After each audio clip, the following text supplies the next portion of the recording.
program at Northwestern. Dad, I was told to tell a story. It seemed like good advice and worked well for him, so here goes.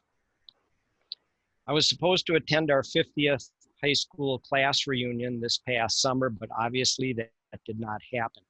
However, there was still a lot of online activity, including exchanges on classmates.com, where I was able to view the high school yearbooks from several graduating classes of my high school, and so the journey begins. I graduated from Manitowoc Lincoln High School in a class of about 650 students. At the time, Manitowoc was a largely blue-collar community of about 30,000 people. Manitowoc is located in the Midwest of the United States and on the western shore of Lake Michigan, about 2/3 of the way between Milwaukee and Titletown, USA, Green Bay, Wisconsin. So what does a town of 30,000 people do to support the efforts in World War II? We built submarines. However, these submarines were built at a shipyards located on a river and not on an ocean coast, so many problems had to be solved, including launching the boat sideways rather than sliding them into the water stern first. The Navy took great exception to this experiment, fearing that the ships would turn upside down and be damaged during the launch. An additional problem was battling the cold winters in Manitowoc, and because the St. Lawrence Seaway would not open until the late 1950s, the submarines had to be loaded on floating dry docks and towed down the Illinois and Mississippi rivers because their draft was deeper than the rivers would allow. In recognition of these great feats of engineering, our high school mascot became the shipbuilders, or the ships. During my sophomore year of high school, I became the athletic trainer for the major boys teams and was closely tutored by head coach Ed Fleener, seen here. Here I am in the team picture, and here I am the morning after our victorious state championship run, being breakfast guest with then Governor Warren P. Knowles at the governor's mansion. I also got to know upperclassmen on the team as composed of all but 2 seniors. I got particularly close with 2 of the stars of the team, number 13, the center, and number 23, a forward and one of the captains. During my reminiscence this past summer, I realized how much in common I had with number 23, Vic Trastic. Here we are pictured as being chosen to represent Lincoln High School as Badger Boys. Here's Vic, and 2 years later, here I am. This is an American Legion sponsored program for a week summer camp to learn more about government and how it is run. Here we're shown as officers for the National Honor Society, both Vic in 1968 and myself representing our class of 1970.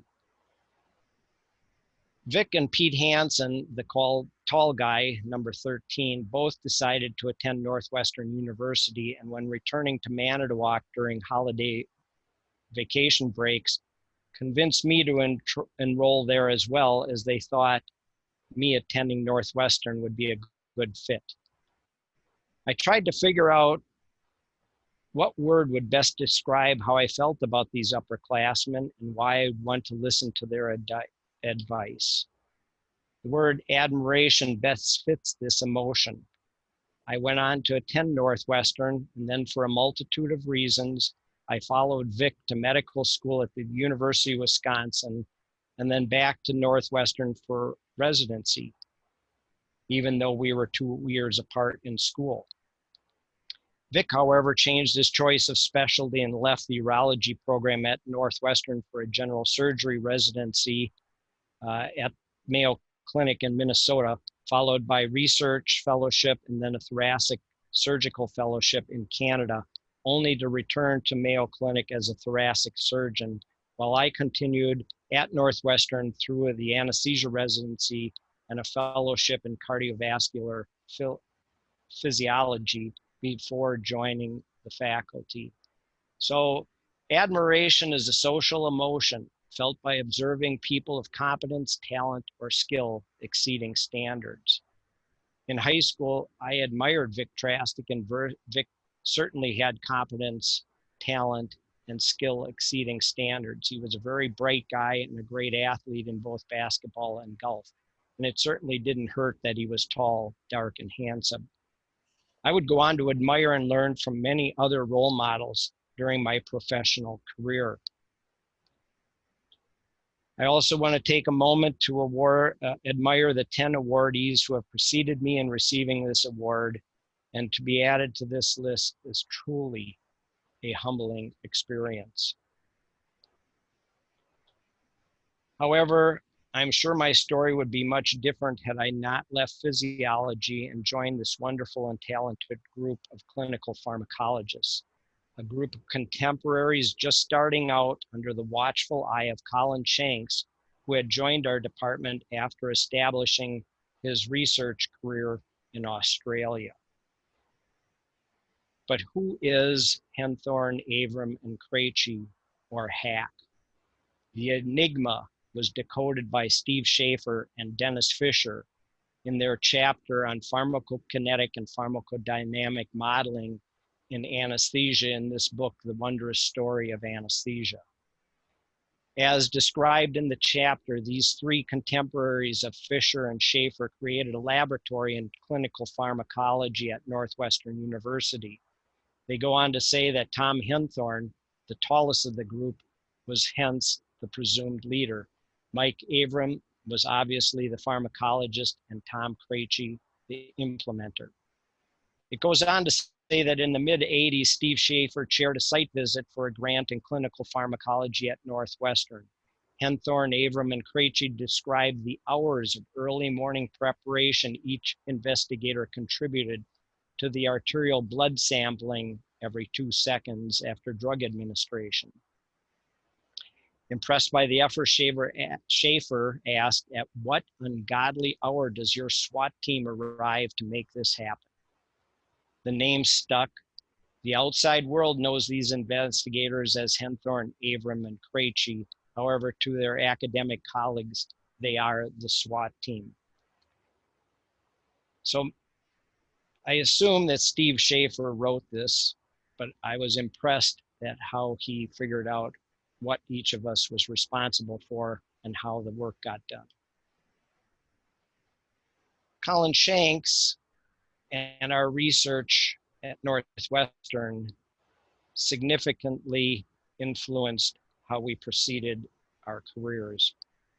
Although Colin only occasionally participated in some of our studies, not wanting to steal the thunder the senior investigator could have from our fledgling group, he kept to himself except to provide guidance when asked. Colin offered several pearls of wisdom to us. Pick your battles wisely. He also said that the secret to an outstanding string quartet is a strong second fiddle. Colin was an avid violinist as a hobby and participated in several string quartets for which he played second fiddle. He ought to know. He also said that 3 weeks in the lab can save you a couple hours in the library. He said all the findings in your studies must pass the interocular impaction test. If it doesn't hit you between the eyes, it's probably not worth reporting. And unlike a manuscript, once the grant is submitted, the jury is out. All words to the wise. And from my father-in-law, John Wolfe, a machinist and model maker, always told me they never issue that last patent number first. I realized the clinical corollary of his wide words is that you never perform your last study first. You have to be persistent. Here you see on the left is our lab all set up by the SWAT team and ready for another intense study of one of our purpose-bred coon hounds. After daily training for weeks, these large but docile animals would lay quietly in the lab for hours after having had multiple catheters all placed while they were awake, including a urethral catheter. In the photo on the right, I am not restraining our friend, but rather cuddling with him, while Zhao, one of our lab assistants, is holding his leg up to show the femoral artery port that was implanted surgically and used repeatedly for the arterial blood samples we needed to obtain. You can see in the left picture where we have a roller pump and a fraction collector to automatically collect the blood samples every 2 seconds from the arterial catheter for at least the first minute of the studies, and then manually frequently thereafter. To that end, we found that the toughest part of instrumenting these animals was that they did not tolerate being restrained.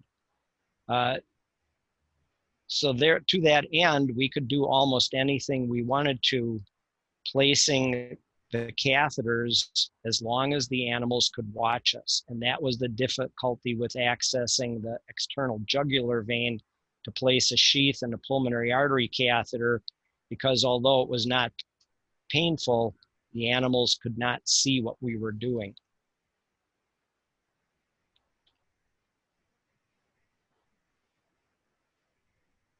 Here you see Mike keeping our study subject company while I am recording physiologic data, including thermal dilution cardiac outputs.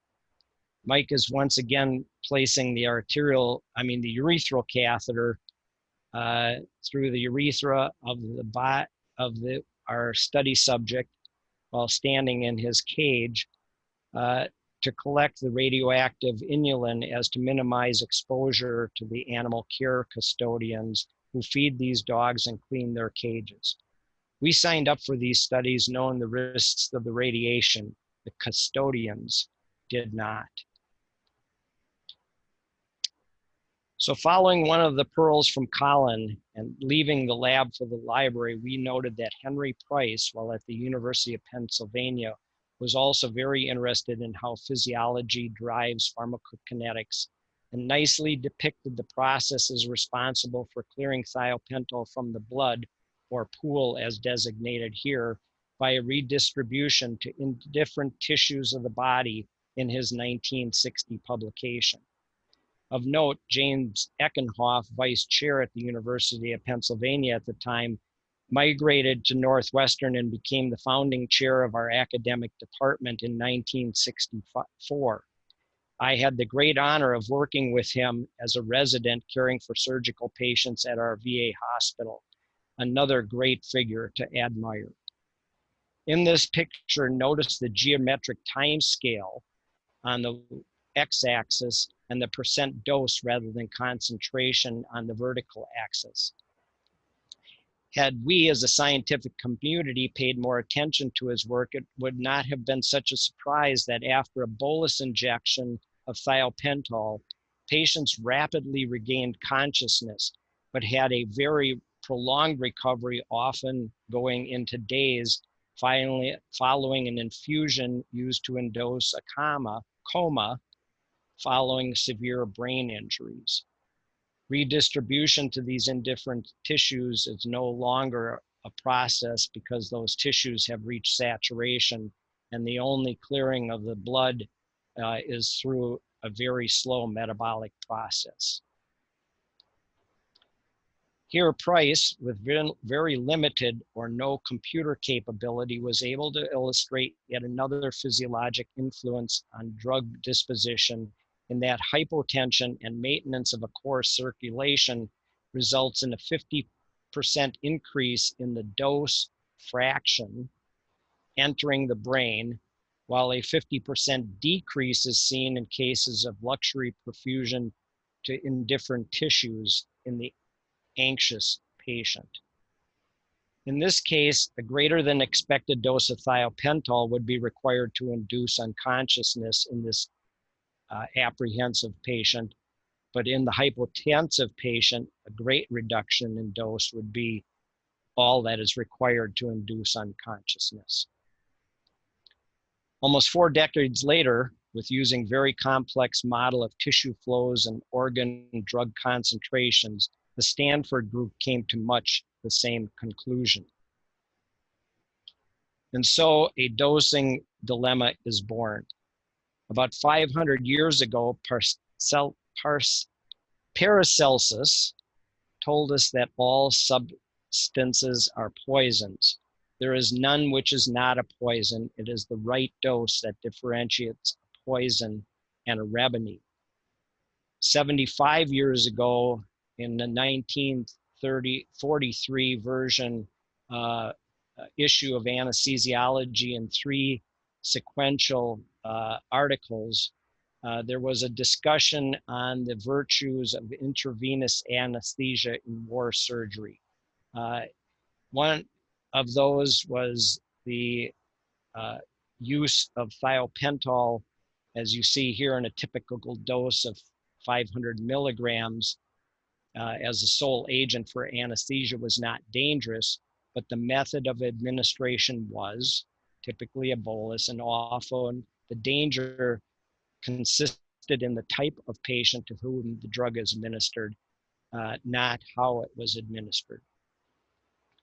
So in these articles, the consequences of dosing thiopental as a sole agent in trauma victims, those injured during the attack on Pearl Harbor, and another article on a shooting victim in Minnesota, all describe the physiologic impact of profound, uncorrected hypotension on drug effect. In fact, the consequences of IV thiopental were so severe on the victims of Pearl Harbor that thiopental was deemed the ideal form of euthanasia. The Stanford group published this article in 1985, and it really caught our attention. So we took a look at the issue and reported our findings in 1990. With our fascination with physiologic influence on drug effect, we injected both ICG and thiopental, allowing us to calculate cardiac output as well as model intravascular drug distribution, thinking back to the studies by Price. We came up with a rather conventional 4-compartment model of both ICG and thiopental, and with relatively frequent arterial blood sampling, we were able to model distribution volume over time to see if we could duplicate the work of the Stanford group. We could not. Administering the same weight-based dose to a young and elderly group of subjects, there was small but clinically insignificant differences in the volume of distribution at any time, but particularly no significant difference at the time of peak drug effect, as shown here with the horizontal lines indicating the volumes of distribution at 1 minute. It is also very interesting that when we did these studies, I qualified for the young group, and now that I'm presenting this talk, I qualify as a member of the elderly. Following the publication of this study, Hack was immediately summoned to California to meet with Don Stansky and his research team. The gathering was meant to be a meeting of the minds to figure out what we were doing differently and what would be the best approach moving forward. And this started a wonderful, congenial, and collaborative effort with Don, offering our young group a lot of wisdom and insights, more admiration. So our model did not work. It did not reflect physiology. So from a physiologic standpoint, the compartmental model was not good enough. The simplifying assumptions mandated by a compartmental model did not match reality. Drug concentrations at time 0 are 0 and remain that way during drug transit from the venous injection site to the arterial sampling site. If we wanted to include physiologic perturbations into a model of drug distribution, we had to find a different way. Fast forward many years of experience and refinement to our recirculatory model of the central and peripheral compartments. Drug flows through tissues and does not instantaneously and homogeneously mix within any given compartment. Unless we avoided the many simplifying assumptions of compartmental modeling, we were never able to properly evaluate drug distribution in the moments after IV drug administration of the rapidly acting medications used in anesthesia practice. The secret to the sauce is the inclusion of the tanks in series needed to accurately depict the distribution of drug molecule transit times through the high flow to tissue ratio organs where little drug is removed from the blood on a single pass, returning the drug to the central region and hence prolonging high drug concentration. Here is the concentration time relationship in a control volunteer on the left, read everybody but me in our lab, and the same subject after being loaded with a propranolol infusion and depressing the heart and the circulation. It was somewhat frustrating for us to find out that for several years, casual observers of our work thought we were drawing lines through dots and did not realize that the lines are the modeled concentrations compared to those that were observed. It could also be considered a bit of an insult that our ability to connect the dots was not very good. Here you should note that rather profound influence of propranolol on the early drug distribution of antipyrine, a surrogate marker for the lipid-soluble thiopental, but without any physiologic effects of its own. Note the prolonged high concentrations of antipyrine at a time when thiopental would have been achieving its peak effect on the brain and heart. Think back to Harry Price. Over the course of this decade and a half of both dog and human studies, I have compiled my own list of pitfalls. These are the 5 listed here. Our clinical research unit at Northwestern was located in some unused part of the hospital, and the nurses there were most comfortable conducting glucose tolerance testing on healthy pregnant women with the frequent blood draws that were required. However, when we would roll in, they would go and hide. In our first example here, Joe told me specifically when I asked him that he did not have asthma. When he was laying in our bed receiving the propranolol infusion, he looked at me and he says, "You know, I'm feeling a little tight." And it was at that time I looked him straight in the eye. I said, "Joe, do you have asthma?" And he denied it. However, shortly after injecting 250 micrograms of fentanyl, he lost consciousness and then stopped breathing.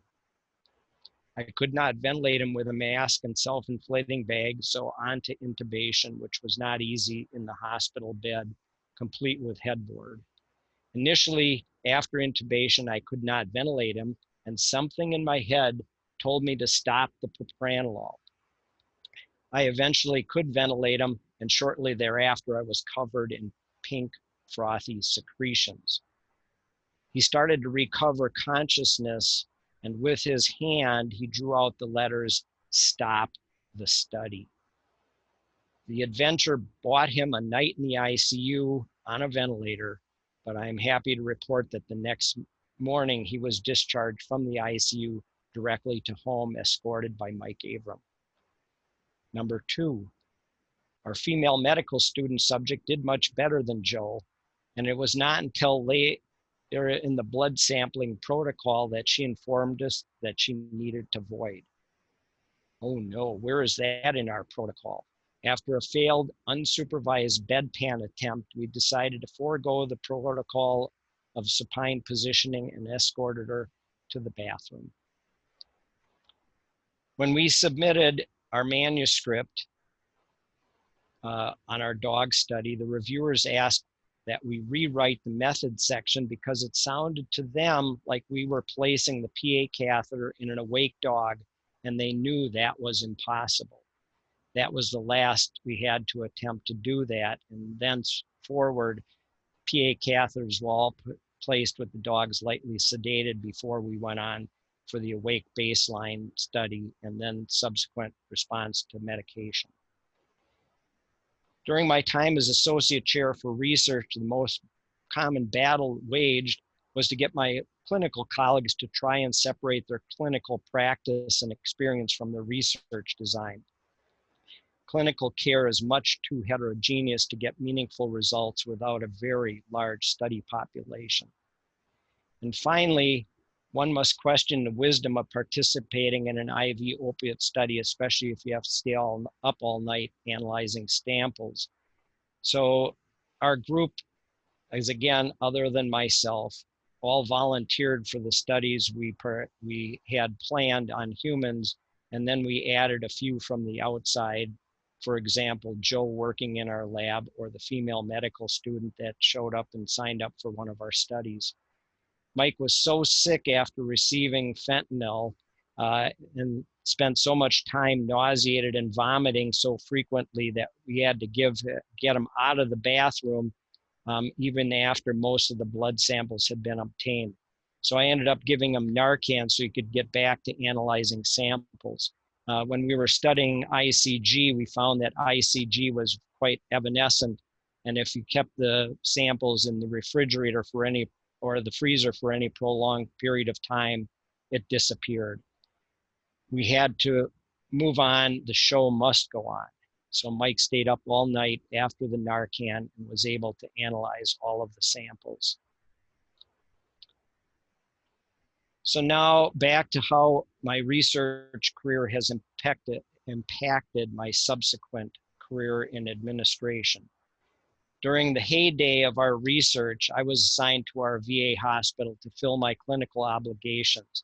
This also allowed us access to the wonderful veterans who we could always count on to volunteer for many of our human studies, particularly those of thiopental when given in the operating room. However, that all changed in 1996 when our department chair was replaced. There was a new sheriff in town and things changed. However, with the knowledge I gained through writing grants and manuscript, I was quite adept at using medical evidence to make a point. Starting with my understanding of clinical pharmacology and my VA experience chairing the Pharmacy and Therapeutics Committee at the VA, membership on the NMH P&T committee was a natural fit. Based on my contributions to that committee, the hospital leadership asked me to get involved in an array of administrative roles for reasons that have never been completely shared with me. The hospital VP that was assigned pharmacy oversight was also in charge of supply chain. He asked me to use my P&T experience to help develop a hospital formulary for both implants and disposables used in the clinical arena, and hence my foray into the supply chain. The end game became finding a way to get physician buy-in to switch from physician preference items, or PPI, otherwise known, get it because I want it justification, to evidence-based best practice and appropriate care for the best price, adding the value equation. One of my favorite quests that I've spent a lot of effort in defending its non-formulary status is IV Acetaminophen, or Ofirmev. Dr. Dershowitz calls this one of his over my dead body medications. Trying to work against the brilliant marketing and flashy pamphlets supplied by the vendors and images they ingrain has been a big challenge, not only for me, but for hospitals all across the country. As you can see here, while acetaminophen is available as a PO liquid for administration, and because acetaminophen is not absorbed in the stomach, the liquid version crosses the pylorus more rapidly and avoids the requirement for tablet disintegration. It's also known that people normally produce, when well hydrated, between 12 and 1,500 mLs of saliva per day, and dosing at the 3,900 milligram per day dosing limit, the patient would be receiving about 120 mils of liquid, or only 10% of their daily saliva production. So even if they are NPO postoperatively, unless they have a gastric sump hooked to suction, there is no reason why they can't receive this PO analgesic. This proprietary preparation Ofirmev, or IV acetaminophen, given at a dose of 1,000 milligrams over 15-minute infusion, costs about $40 per dose, or $160 per day. And if you look at the 37,000 procedures that we have per year at NMH, this would be amount to almost $1.4 million annual cost increase if each patient received only one dose while in the PACU. This actually occurs in one of our system hospitals. It's also interesting to note that along with the 1,000 milligrams of acetaminophen, there is also almost 4 grams of mannitol in every 100 ml vial. It also has to be remembered that patients weighing less than 50 kilograms can't get the standard 1,000 milligram dose. And because acetaminophen is present as an additive to so many other medications, a patient can easily receive more than 4 grams a day, regardless of how this analgesic is administered. And most electronic health records won't help prevent that from happening. Here's a cartoon of the concentration time relationship for a drug following administration of a single dose. You'll see that there is a lag before the drug appears in the bloodstream, and this occurs whether the drug is given intravenously or orally. However, with this hourly time span, this represents an orally administered medication. You'll see that the drug concentration achieves a maximum at about 2 hours, and then through redistribution and elimination, the blood concentrations fall. In this picture, you'll see a cartoon of repeated dosing and increasing blood concentrations approaching steady state after multiple doses. Once the body is near steady state, plasma concentrations fall by drug elimination, not by redistribution, thinking back to Price again. Hence, drug concentrations will remain higher for longer than after a single dose, making the timing of subsequent doses during or after a surgical procedure less critical. To this end, we are trying to include drug loading the day prior to a procedure in most of our enhanced recovery protocols. Looking at the advertising from Pfizer, you can clearly see the alleged benefit of IV over PO dosing. It is a nice illustration of first pass effect on an oral drug. And it also nicely demonstrates a basic pharmacokinetic concept where bioavailable dose divided by the area under the curve is equal to the metabolic clearance for that drug. And the differences in the area under the curve between the IV dose in red and the PO dose in gray is the first pass elimination of about 25% of the oral dose, giving a bioavailability of between 75 and 80% for oral acetaminophen. And here is a comparison of the cerebral spinal fluid concentrations with the thought that this might represent concentrations in the brain, or at least I think that's what the advertising is trying to get you to think. However, most of us would agree that publishing an N of 6 would be a tough battle, particularly without the requisite standard deviation bars. So yes, the concentrations are higher, but it begs the unanswered questions shown here. How do we explain the difference in the area under the curve between the central cerebral spinal fluid concentrations after IV administration and those after PO administration. Most of us are no longer using rectal administration because the absorption is erratic at best. Also, what does the concentration effect curve look like for acetaminophen? What is the minimum effective concentration of acetaminophen? Is there a concentration dependent analgesic effect? Do we get more analgesic with higher concentrations? And is there a plateau in this analgesic effect for acetaminophen when we're limited at a 4 gram per day dose because of potential liver toxicity? And in fact, overdosing acetaminophen is the leading cause of liver failure in the United States. These concentrations are but surrogate markers of effect. I have yet to find a study that provide evidence of the superiority of IV acetaminophen over the PO form as it relates to clinically meaningful differences in patient outcome.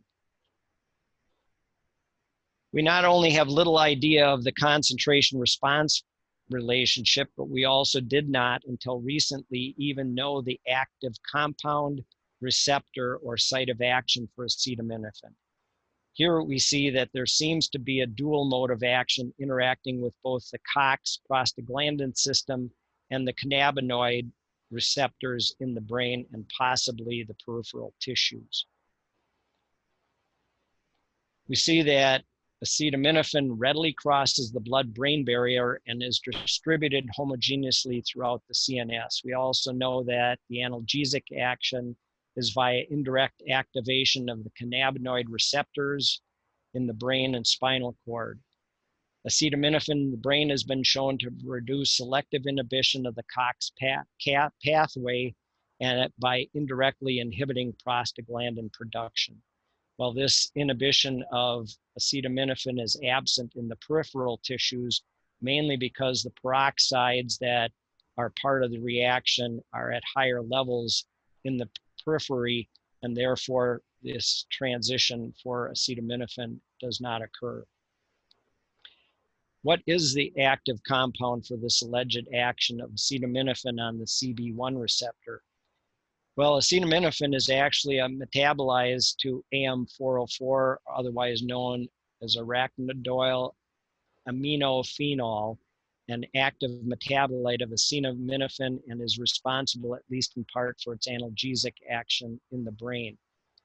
The results of one study indicate that the cannabinoid system contributes not only to acetaminophen analgesia against acute pain, but also against inflammation and fevers, suggesting that the relevant CB1 receptors reside in the brain.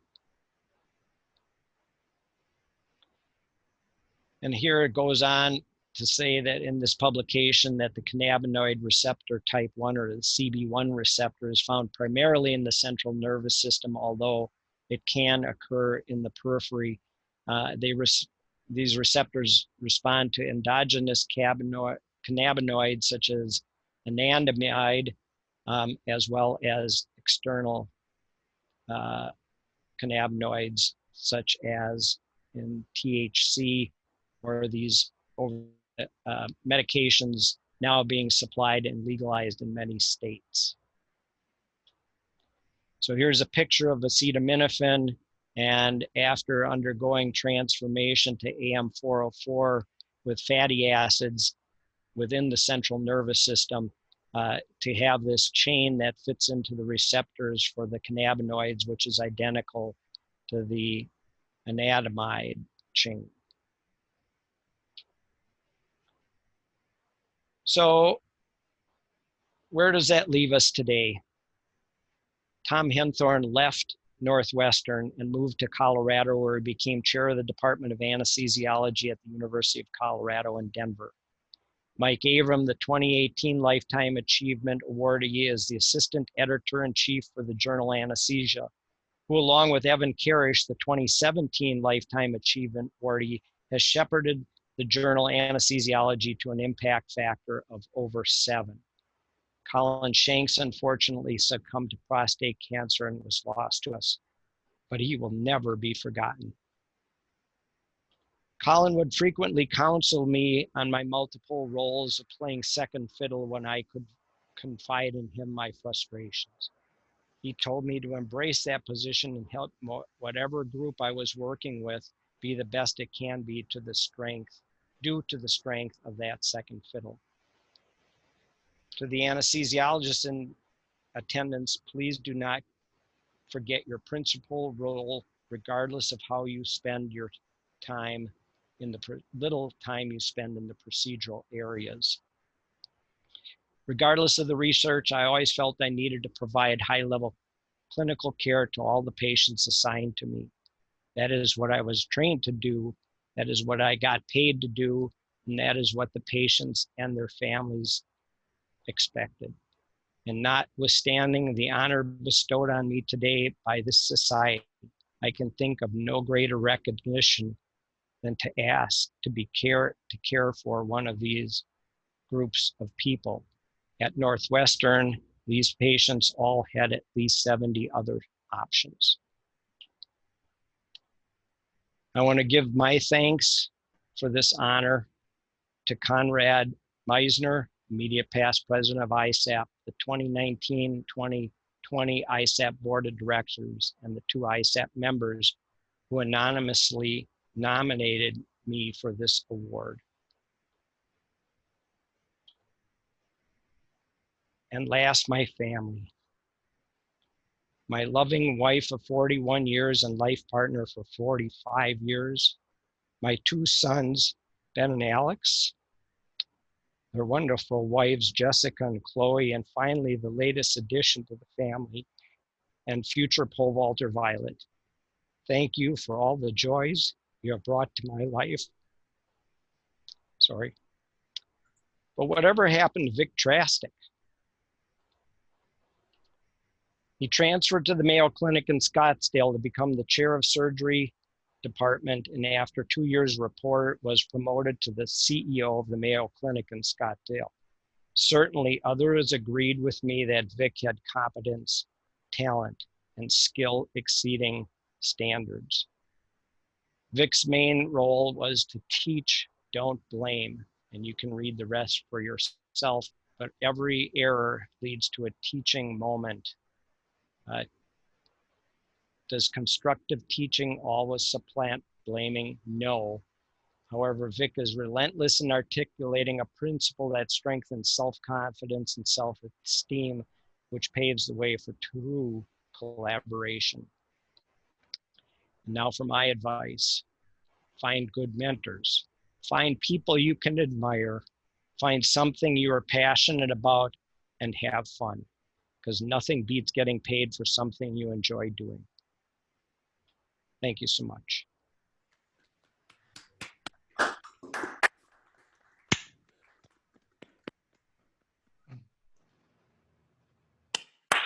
Congratulations, Tom. Very well deserved. Thank you.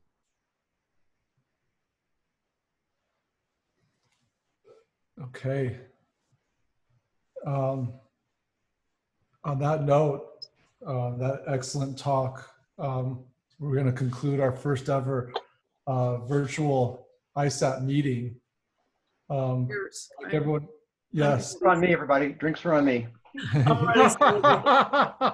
Cheers to Tom.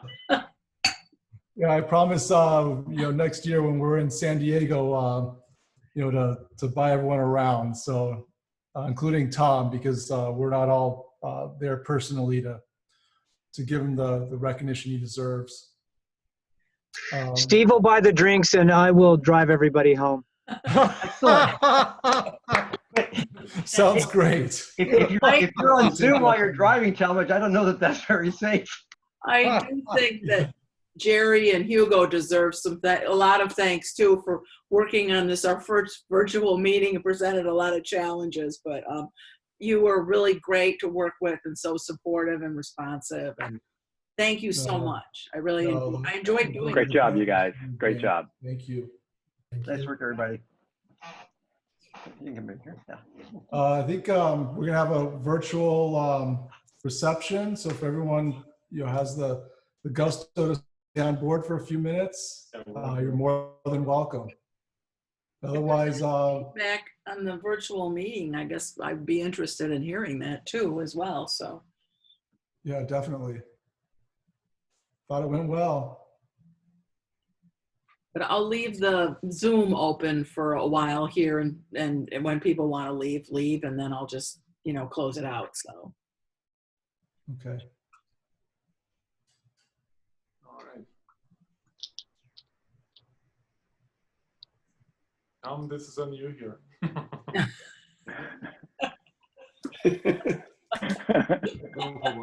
Yeah.